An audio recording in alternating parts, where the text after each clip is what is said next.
আমাদের সব কমপ্লিট। উনি কি বলছেন শুনুন।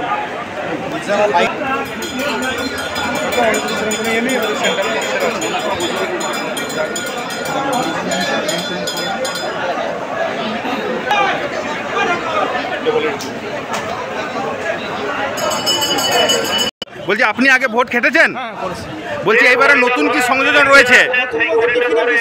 চকলেট দিয়েছে, গ্লাস দিয়েছে, সাবান দিয়েছে নতুন। আর কি দিয়েছে? আর ওই মশা দাঁড়ানোর জন্য ধূপ দিয়েছে। আচ্ছা,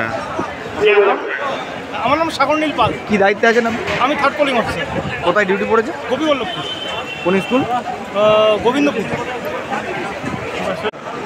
বলছি এর আগে আপনি নির্বাচনে ভোটকর্মী হিসেবে কাজ করেছেন?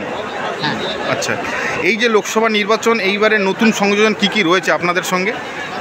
এবারে আমি প্যাকেটের মধ্যে এই প্রথম দেখতে পেয়েছি যে ব্রাশ করার জন্য কলগেট এবং আমাদের যে 4 জনের যে টিম 4টি ব্রাশও দিয়েছে, সাবান দিয়েছে, আর টিফিন হিসাবে দিয়েছে 4টি বিস্কুটের প্যাকেট, এগুলো দেখতে পেয়েছি।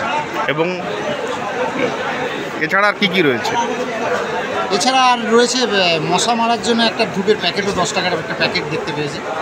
এইগুলো দিয়েছে দেখি। আচ্ছা, এগুলো একেবারে নতুন, আগে কখনো আগে কখনো এতদিন ভোটে ডিউটি করছি কখনো এগুলো। কতদিন আপনি ডিউটি করেছেন? এই ফার্স্ট প্রথম এইগুলো দিয়েছে। আপনার নাম? আমার নাম দীপঙ্কর পাল। আপনি কি দায়িত্বে আছেন? আমি প্রিজাইডিং। কোথায় ভোট কেন্দ্র? আমাকে চন্দ্রীর কাছে ভোট দিতে গেছে। চন্দ্রী।